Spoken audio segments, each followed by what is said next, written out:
River no dey forget road go see.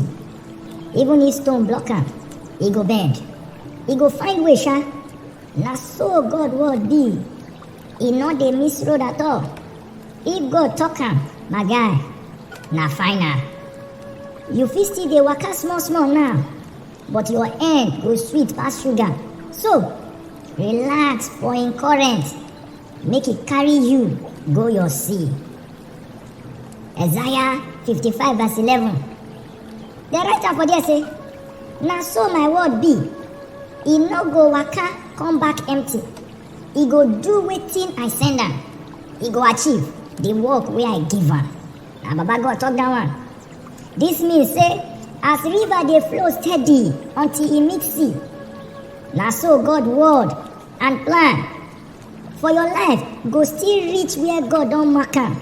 No matter the delay or wahala wey go block road, wetin God talk, e no dey loss. This na Greywood Whispers, voice wey no loud but get sense.